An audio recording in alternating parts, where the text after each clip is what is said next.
What's going on, everyone? Welcome back to the Rehab Science Podcast. We're back for round 2 of the Q&A. So we've got questions from my Instagram account. People DM'd and had some good questions. So Ben and I are going to jump into those. And we picked out some that are topics and questions that come up a lot. So even though it's someone's specific question, I think a lot of you will find it to be helpful. So Ben, let's get into it. Okay, so we're going to do, I'm going to, again, try to say the names. You've got followers like all over the world. This is really kind of Some cool. of the names are... So I think some of the names I'm glad you're pronouncing them and not tough me. for me, being Canadian and all. So the first question is from Axilius Synovus. Synovus, I think that was close.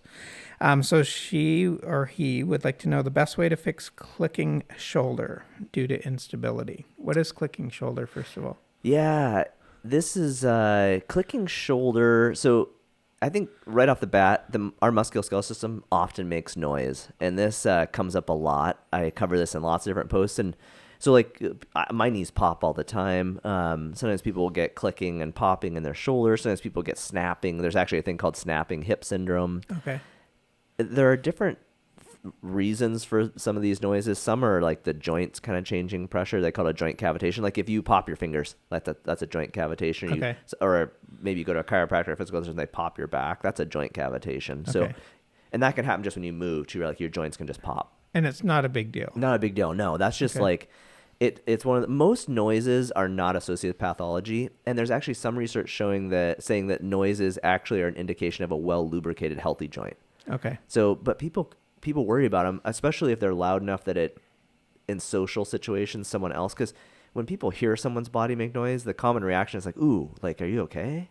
Yeah. Like that. And I think then people worry that they might feel embarrassed that other people hear their body making noise, or they worry something's wrong with them, like they have an injury or they're getting arthritis or something. But yeah, joint popping. There's actually kind of a cool study where a guy, I can't remember, it was a lot of years. He won an award, but he popped his knuckle. He did I think he did x-rays on his hands at the beginning. He popped his knuckles on one hand and not on the other for like 50 years. Wow. So one hand he didn't pop the joints, the other side he did. Really? No change in imaging at the end. No change at all. Yeah, that whole like, I don't know. You used to hear parents say like, you'll get arthritis if you pop your fingers. It's not true. My parents said that all the time. Totally. They were obviously not PTs or Okay. Well, and we didn't even know for a while. Like I who knows? PTs probably said that at one point. Yeah. So. But you can have that. So you can have joint popping. You can sometimes tendons will snap over little bony prominences. That's what happens in the hip when people get snapping hip syndrome. Okay. So the tendons, there's just little bumps on some of your bones, and the tendons kind of slip over it, and it'll make this kind of thud sound. Okay. Usually other people can't hear it, but you feel like you can hear it. It's just internal. Right. But and then, so you'll get that sometimes in the shoulder, like tendons will kind of shift around, and then the clicking, like a lot of people feel clicking in their shoulder, and I think in that case it's actually it almost is like a joint cavitation. It's just on a smaller level. Okay. Like I said, I just heard yours just popped a little bit as you were moving there. I don't know if that was my wrist. It might have been my wrist. Oh, wrist. But yeah. So I think right off the bat, the thing for people to know is that clicking, popping, snapping, most of that stuff is not associated with pathology and not something to worry about. Okay. But if you have pain associated with it, or maybe you've had an injury and now you have new sounds coming from that body region, that is something to pay attention to. And this person was asking about shoulder clicking, but also instability. And so instability in a joint is when the joint is moving more than normal and you can't control it well. So it'd be the type of person who's like at risk of their ball coming out of the socket and having a dislocation. Right. So usually in a joint instability, the structures that are meant to keep the joint held in place, like ligaments in the shoulder, the labrum, usually those have been stretched out in some way. I mean, there are some people just born this way too. Some people are just born being hypermobile and they can kind of move their joints almost out of socket. But if you've had an injury, say you dislocated your shoulder and say you have some instability and you have clicking and things, if there's pain with that, or you feel like the joint is going to dislocate, you can't control it, those are situations to pay attention to. And that's where rehab, especially neuromuscular control exercises and strengthening exercises for the rotator cuff and muscles that surround the shoulder blade, can really help. Because essentially, if you stretch out or tear a ligament or the labrum in your shoulder, you now need to make up for that you lose some stability. So you have to Yeah. compensate by using your nerves and muscles, which Okay. mostly is your rotator cuff. Okay. That's its main function, is to keep the ball in the socket. You'd be thinking about those things. If the person has clicking and they have instability, it'd be exercises focused around rotator cuff and sort of like shoulder blade scapular strengthening exercises. Whoever's listening to this, have to keep in mind that if you have clicking, popping, different noises, don't immediately think of those as a bad thing. Right. In a lot of cases, even if you have pain or have had an injury, as the area heals, I've had this before. Like I had a rotator cuff and bicep tendon issue on my right shoulder, and for a period of time while that was flared up, I was getting kind of more clicking and popping out of that shoulder joint. As the area desensitized and I worked on strengthening it, that stuff went away, and now it's kind of back to just being smooth. Okay. So that's, I think, also important for people to know, is if you've had an injury and you have new sounds, usually as it gets better, a lot of those will decrease. Okay. That's great. Next question. So, Garcia Joshua Lopez, I said that correct, I'm pretty sure. What is the most effective treatment for a meniscus tear? A lot of people have meniscus tears in my friend group. There's lots of meniscus tears. Yeah. So you've got the traumatic, so your meniscus, first off, is a piece of fibrocartilage inside your knee joint. It's kind of like the labrum. We were just talking about the shoulder labrum. Yeah. Both of those are pieces of fibrocartilage, and they're meant to make the joint more stable. So the meniscus, you have your medial and lateral meniscus, and they kind of make like horseshoe shapes. Yeah. And they sit on top of your tibia, which is your kind of lower leg bone. They sit on top of that, and then your femur sits on top of the meniscus. So it's like a shock absorber in between your femur and your tibia. Right. So it acts as a shock absorber, almost like the sole of your shoe. Mm-hmm. And then it also has got that horseshoe kind of cupped shape, so it helps keep the bones together. So meniscus tears, you can have traumatic meniscus tears. This happens usually in younger individuals, like athletes, like a soccer player or something like that, where they're running, and they cut or they twist their leg in some way, and it tears the meniscus. Does it tear because they cut and they're putting pressure on it, kind of thing? Yeah. Is it? Exactly. It's like, because you imagine those two bones coming together. The bones are coming together, and then they pivot and twist, and it's like they're getting this kind of downward kind of compressive force and a twist at the same time. Mm-hmm. Okay.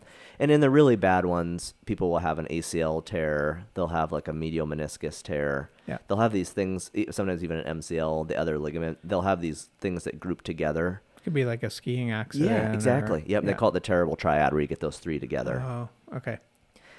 So you can have those traumatic ones, like a ski accident. It's usually some athlete. In a lot of cases, those are surgically repaired so that the person can get back to, especially if meniscus tears can create pain and swelling, but sometimes really large tears can actually block the joint. So the person, their knee will get stuck. Like they won't be able to straighten it all the way or bend all the way. And they'll have to have somebody grab it and kind of manually move it to clear it. So in that case, you can have this flap of the meniscus in between the bones in an inappropriate spot, and it'll block the knee from moving. And so then the surgeon will move it back and sew it. Okay.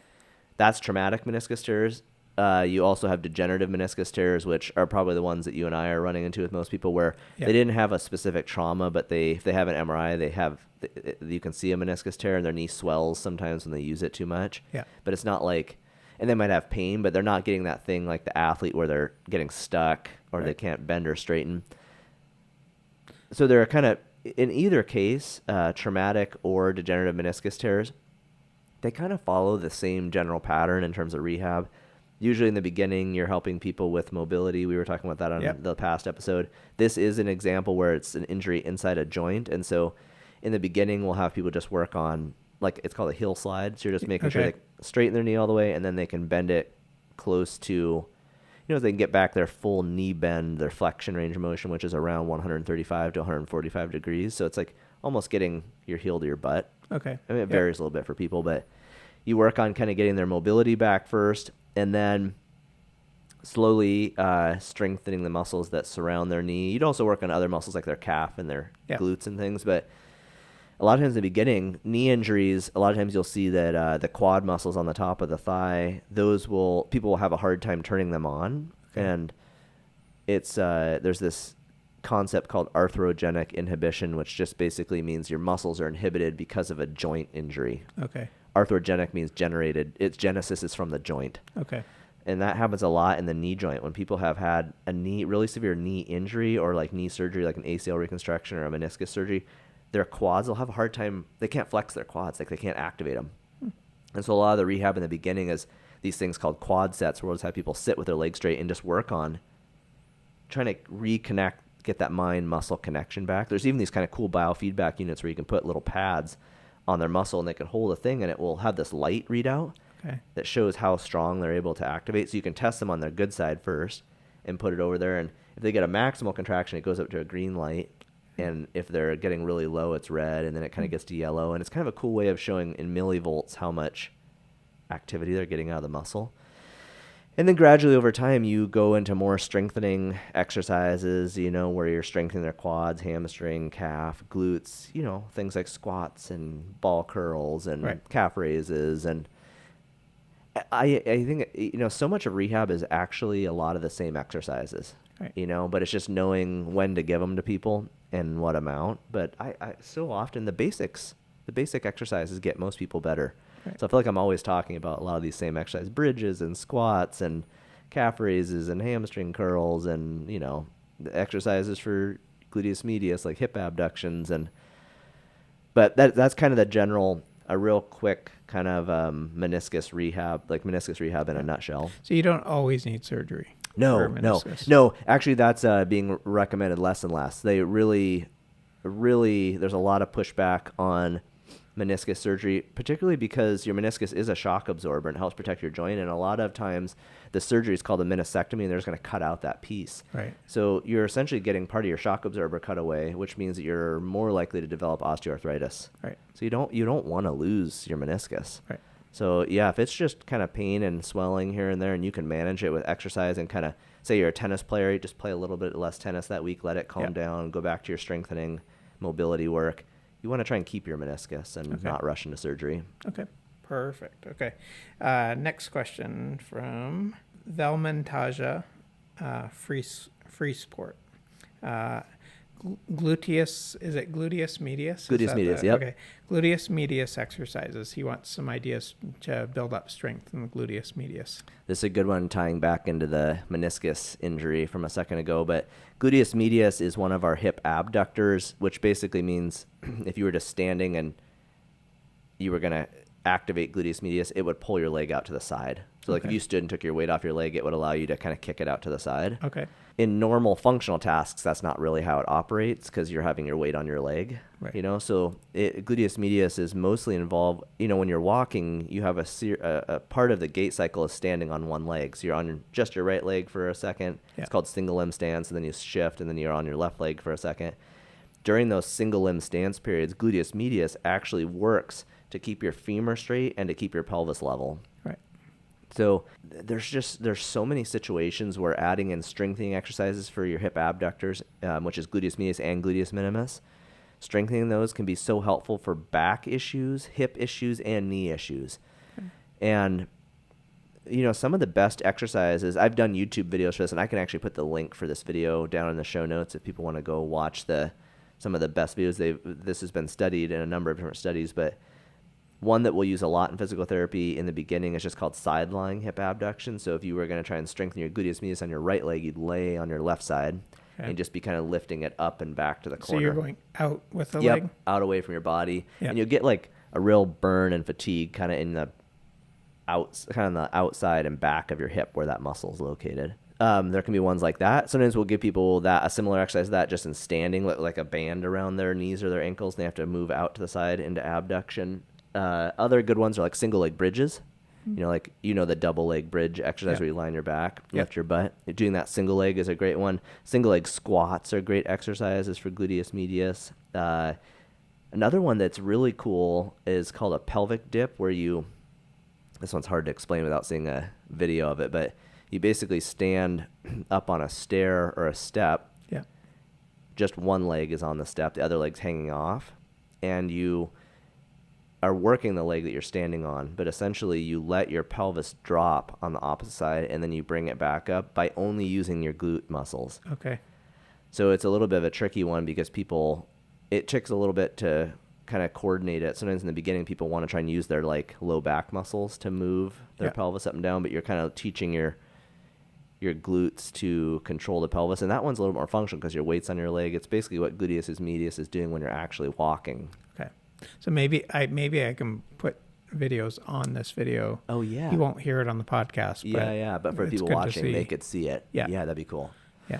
Yeah. So those are some of the best ones for gluteus medius strengthening. But it's a great muscle to work, even if you're not injured. It's just such an important kind of stabilizer of our lumbopelvic region. Okay. I think this is the last one. At least the one submitted, but it's Charlater Ranjit. Again, I suck and I'm sorry. Needs your advice and guidance on post-operative knee joint stiffness, which we have talked about a little bit, right? Yeah, totally. Yeah, after so a post-surgical knee stiffness, which is something we really look at closely in physical therapy after. Whether you've had like a meniscus surgery or you've had a total knee replacement or you've had a ligament reconstruction. Those are kind of the big ones people will have surgery for. But we do that really is our first goal in rehab, is making sure the person gets their range of motion back. Can they go through full extension, which is straightening your knee? The back of your knee can basically touch the surface. You'll find a lot of people after knee surgery, they want to stick a pillow under their knee and things so it's more comfortable. They'll sleep that way. So they can't lay it totally flat. Okay. Yeah, so you have to be really careful with not having like a pillow under your knee chronically because you'll develop a little bit of a contracture, and we want that knee to go all the way straight. Again, you need your knee to get fully straight, which we call 0 degrees when the limb is straight, because you need that to be able to, when you're walking and you're hitting your heel each time. And to be able to hit your heel, your knee has to swing all the way out to full extension for your heel to hit. So if you even just losing a few degrees, that can really interfere with your gait cycle. And then on the other side, you have flexion, which is the bending of the knee, and that, like we were talking about before, goes up to 135, 145 degrees. So that's the primary goal in rehab after knee surgery, is to make sure the person gets their range of motion back, because there are a lot of people that get stuck and have a hard time. If it goes on too long, like if you get out to 4 to 6 months after a surgery and you haven't worked that, it's a lot harder to gain it back. But there are different ways people can work this. For extension, probably the one that tends to be the most helpful is, imagine you're like sitting on your couch watching TV and you've got a coffee table kind of out in front of you. Right. You just put your heel up on that and just let gravity sink it down straight. Yeah, so nothing under your knee. There's just a space there. Right. Sometimes I'll even sometimes you can get these kind of bigger, kind of heavy heat packs. You can kind of heat it up in your microwave or whatever and put it over your knee. And then you have a little bit of extra weight and it warms it up. Right. And with joints, you want to hold them for a pretty long time. We call these types of stretches low load, long duration stretches. So they're not extremely intense. They're low loads. You're going right up to the point where it feels uncomfortable, but then it's a long duration. So you might be there from 2 to 10 minutes. Okay. So it's not like you always hear the recommendations, muscle stretches are like around 30 seconds. With a joint, you really want to have a lot of time in that end range position. It's called total end range time. So some of these studies will have people perform a joint stretch for a total of 30 minutes a day. And it's a slow thing, right? Totally. Yeah, that joint is going to those tissues slowly deform and stretch. You've got to be there for a long time. Okay. You can take breaks, but you just try to think about, okay, maybe over the whole day, I'm going to try to spend 10 to 20 minutes at end range in that stretch. But maybe I'm only doing 1 to 2 minute actual stretches, because usually people will hold it and then it will start to be uncomfortable and they have to take a break. So that's knee extension. Knee flexion is really you try to bend it as far as you can with your muscles. So your hamstring, like if you're sitting on the ground with your leg out straight, you would slide your heel in and try to bend as far as you can. Usually people hit a point where their hamstrings can't pull it anymore. And then you have to either grab it with your arms, or another way to do this is to kind of wrap a towel, like a long towel around your foot, and then pull that up with your arms. And the same type of thing, you keep it there for long durations. Another way to do it if your arms get tired is to, like if you lie on your back in a doorway, so say your right knee is the knee that's stiff, you can lie on your back so that your left leg goes through the doorway. So you keep scooting up until you put your toes of your right leg up against the wall, like the doorway, and you keep scooting in so the doorway's holding you there. Okay. So your left leg's going through the door, and you keep scooting your butt up so that it's bending your right knee more and more and more. Yeah. Then you just lay there and relax. The nice thing is there's no effort from you because the wall is just it's pushing on your toes, and that's keeping your knee bent. Right. And the same kind of idea, you're just trying to keep it there for long periods. So it's not comfortable. I mean, honestly, like total knee replacements, when people come in and we work the range of motion, it's probably the thing that creates the most pain in all of physical therapy. Most conditions, we're really not trying to create a lot of pain for people, but after knee replacements for certain people, that getting the range of motion back, particularly trying to bend the knee after, you have to get to it quickly, but it is often uncomfortable. And if you don't, then you never really get that mobility back, right? Yeah, a lot of times people, if they wait too long and don't get it, it'll just be frozen there forever. That will be their, maximum range. So something like a total knee replacement, they're only expected to get around 125 degrees. They can go from 0, totally straight, to about 125 degrees of bend. So they lose somewhere between 10 to 20 degrees from what the normal knee does. They do. Okay. That's just what the components allow for, those prosthetic components. But there are some people that I've had some people, only get to, maybe 115, 120. They might lose 5 or 10 degrees because they don't keep working it, and then it just gets locked in at that point. So, okay. I actually had a story. I did a little mini documentary on a lady that had 2 total knee replacements at the same time. Yeah. And I saw her right after surgery. So she had, I think it was arthritis related. But she said, I had years of knee pain. She couldn't garden. That was the whole story. I followed her around at first. She was a male lady. Oh. And anyways, I saw her right after surgery. And of course she had pain because they're doing a lot of manipulation when they're actually putting the new knee in. Yeah. But she said that arthritic pain, the chronic that's just goes through you kind of thing, was totally gone, and she was so happy. And so I followed her around for rehab afterwards, and she was just like a totally different person. Yeah. Like it took 6 months probably for her to get. Does that make sense? Yeah, that's about right. Yeah. Joint replacement, especially total knees, it's a little bit more. It's tougher than total hips. Yeah, but they're both amazing, and that people in the majority of cases, that like debilitating arthritis related pain that they had before surgery just goes away. Yeah. I mean, total knees are tough because there's kind of this new uncomfortableness comes with rehab, especially with that range of motion. Yeah. That range of motion kind of stretches. But usually people will say that even though that hurts, it's way better than the pain that they had before. Yeah, because that gets to be so debilitating. They can't really, just trying to walk and put weight on an arthritic limb really hurts. Yeah. And you see people, they limp like crazy, and and there are kind of different mindsets on that. It used to be that, surgeons would say, all of us in healthcare would say, wait as long as you can before you have the joint replacement, because we knew that the prosthetic elements only had a lifespan of 20 to 25 years, and then you'd have to have a revision. Yeah.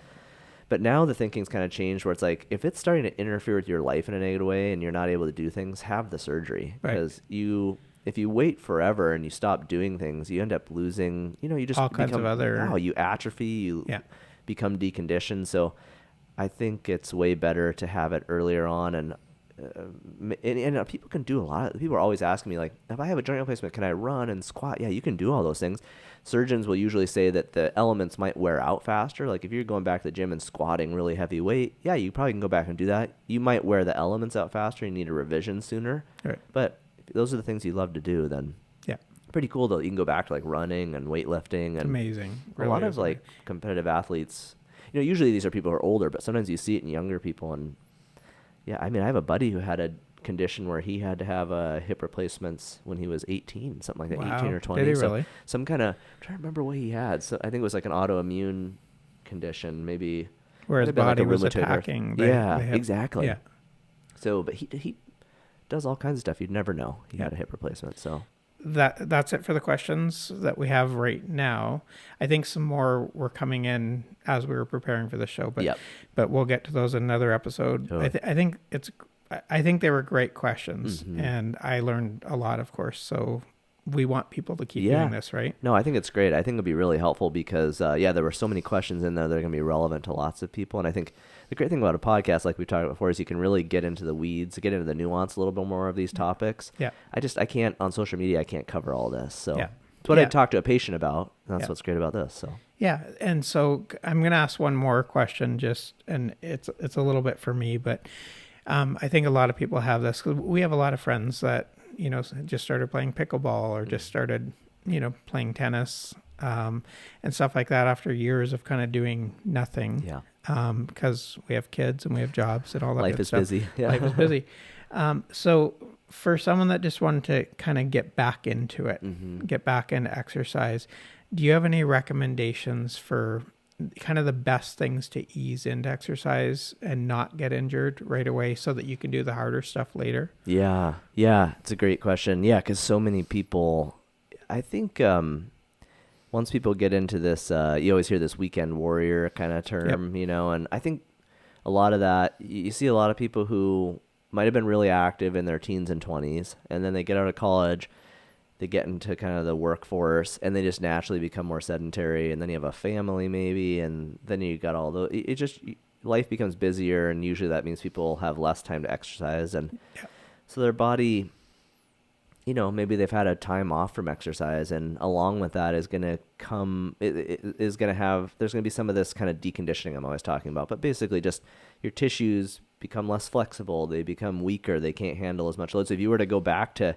those things you did in your early 20s, like maybe you played a lot of basketball, going back to that as a late 30-year-old, early 40-year-old or something without the right training just puts you at way higher injury risk. I just had another friend tear his Achilles tendon. So in a basketball game. Yeah. Did you really? Yeah. Oh. And he had actually been pretty active. He was doing a lot of long distance running, had to run a marathon, but he wasn't doing things that, he wasn't, even though he was running and doing kind of long distance events, those are a different demand than going and playing basketball. Right. And so I think if someone's looking at, there could be lots of different goals or things people are thinking about getting into for exercise, but I think maybe one of the things that's the simplest to think about is like, what is the exercise you want to go back to, and maybe start introducing that at lower intensities. Don't go just full bore right away, because that's usually when the injuries happen, because as soon as you go hard, you're adding force to your body, whether you're moving faster or you've got more weight on your system. All of those things, when we talk about biomechanics, we'll talk about force equals mass times acceleration. Right. So the mass on your system, a lot of people who are more sedentary in the workforce have gained weight. Yep, of course. So you gain weight, that's more force on your system. And then you go play something like basketball where you're cutting, or tennis, you're cutting and changing direction quickly. When you add acceleration to the picture, that also adds more force to the equation. So you have to think about those. And I think if you're going into an activity that's got a little bit more of explosive efforts to it, like basketball or tennis, just go into a situation where you can play at a lower intensity, maybe something that's not uber competitive, where you're going to be pressured to like go really hard and risk an injury. So don't play with my teenage son. Yeah, don't play with your teenage son. Yeah, that's the like you probably could just go shoot around. Yeah, like shoot around. exactly. Like that would be good training in a way. Like just the activity you want to do, go do it at a lower intensity and just get your body used to it again. Right. And then I think in addition to that, people hear me just harp on this all the time, but strength training. Right. Strength training has so much research evidence for protecting your musculoskeletal system from injury, and I think it makes sense because our bones, tendons, muscles, they are all very mechanical structures. And if you strength train, you're putting load on them and challenging them, and the body's response, that's why we have this progressive overload principle in strength training. Progressive overload is the idea that you're slowly putting more weight on the bar, right? Like whatever, if you're doing squats, maybe you add 5 to 10 pounds a week, and adding that, overloading the system progressively like that causes our tissues to adapt and become stronger. And if your tissues become stronger, you're less likely to have them tear and get injured in some other activity. So, and things don't have to be really complicated. Like it can be a lot of even just body weight exercises in the beginning. Like people could look at things just like squats and lunges and push-ups and pull-ups, and, you just want things that are kind of heavy and slow and help to build muscle strength, which will build bone strength and tendon strength. And, and if you have a gym membership, I mean, if I could get everybody to go to the gym 2 to 3 days a week and do strength training for their whole body, I would make everyone do it. You would? Yeah, totally. And you don't have to do hours and hours of it, right? You could do 30 minutes. Yeah. Yeah, it doesn't have to be. You could just go in there and have maybe 3 to 6 exercises. Okay. And just do that every time you're at the gym, and maybe it could be the exact same program, and make sure you hit you have movements that hit all of the major muscle groups. Yeah. But I think if you could get everybody to do that, there'd be some people would be way healthier, and they'd have way less problems. Okay. Of course, like if you're just thinking about getting back into exercise, you'd like to have a little bit of aerobic cardiovascular exercise and some strength training. Yeah. So in the ideal world, you get the person to have for, maybe, if you look at the American College of Sports Medicine, it's like 150 minutes of moderate to vigorous intensity exercise, aerobic exercise each week. Right. And that can be brisk walks. Yeah. To start, right? For sure. It could be like walks. Biking, it could be swimming. biking, swimming. Yeah. Yeah. Yeah. Stuff. It could be the elliptical at the gym. It could be a lot of people are now into the incline kind of treadmill walking. Oh, yeah. Where you don't hold on the handlebars, but it's like a 3 mile an hour pace. What is it? 30 minutes. And I think it's at a 12 grade. So you're it's like you're walking uphill. Yeah. You try not to hold on. Rucking's become really popular. You get like a weighted backpack. Okay. I've seen that. Yeah. Walking around your neighborhood's too easy. Like get a backpack and put 30 pounds in it. Right. Which is my camera gear. Yeah. Usually, just carry your camera gear around. Yeah. Exactly. Yeah. I think there's so many options you can do with exercise. I think a lot of it is just finding the thing you actually enjoy, because then you'll do it. Right. But if you find that thing that you enjoy, or I think on top of that, you find the thing you enjoy, but then if I can convince people to kind of think about those two visions, kind of aerobic exercise for your heart and lungs and thinking about that VO2 max, and then strength training from a musculoskeletal standpoint, if those can be incorporated into whatever your program is, that's what I would encourage people to think about. Yeah. And I could see, like, it would probably add years of your, what is it, health span, right? Yep. Where you're healthier and able to do stuff for an extra 5 years. Hey, totally. Or more, because you did these things when you were 50 or whatever. No, I was just telling Kirsten, I've got this Garmin watch, and it's kind of interesting. It knows my chronological age, obviously, because I put my birthday in it. Okay. But it somehow, based on like how it measures my VO2 max, my resting heart rate. It does all. It measures all those things, and it uses those somehow in an equation to tell me my fitness age.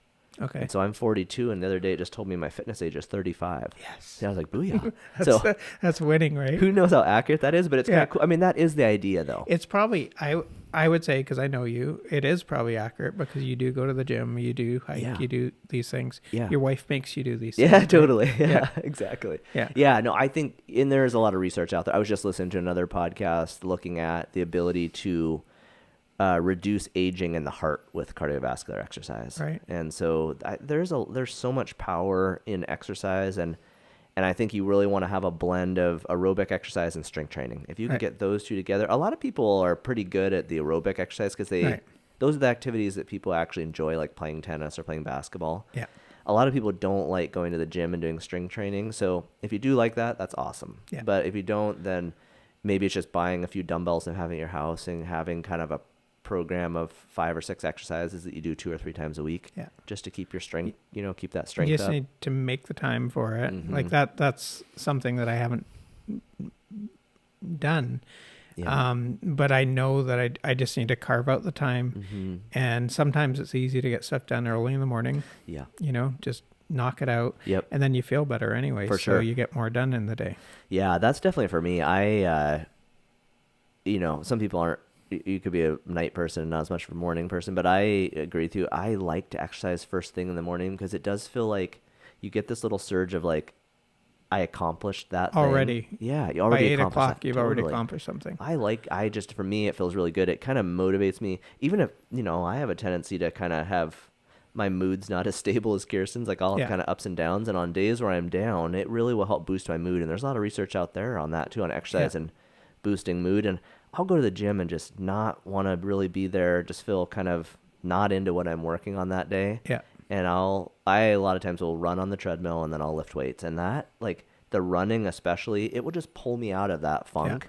Yeah. I think that's what people are finding with like cold plunging's gotten so popular, and like that stuff. It's like you need something sometimes to kind of shock your system, get some of those endorphins going. And like just change your mood. So I think there's so many benefits to exercise. It's probably, of all besides sleep, it's like probably the health thing you want to incorporate the most in your life. Yeah. So, okay.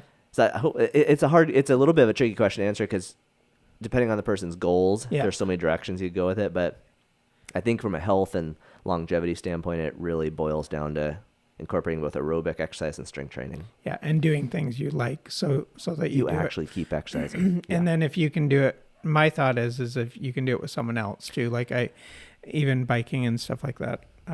I did a lot of mountain biking with my son. Yeah. I'm doing it for him, Mhm. which makes me do it. So For sure. it's good. The social part is huge. I mean, I have weights here at the house, but I would much rather go to the gym and do it, even though I'm not talking to anyone there. Just You see the same people. Yeah, well, there's just people exercising, and that's motivating to me. Yeah. It keeps me going. Whereas if I'm at the house, and I will just be more likely to, I don't want to do the last set. Like, I got enough of a workout. I won't push as hard. There's something about being in that environment. Working out with someone especially can push you harder. Yeah. And then even if you're not necessarily working out with someone, but you're around other people, I think just that social kind of motivator is a huge element. Yeah. So, yeah. Cool. Okay. Well, cool. Awesome question. Thank you. You guys, thanks for tuning in again. So this is our second Q&A episode, and if people like this, we'll do more of them. So at some point, I'll ask for more questions on Instagram, so you can always DM me there if you have a specific question, and just be on the lookout for more of these surveys for questions for these episodes. And see you in the next episode. Okay. Bye. Thanks a lot. Bye.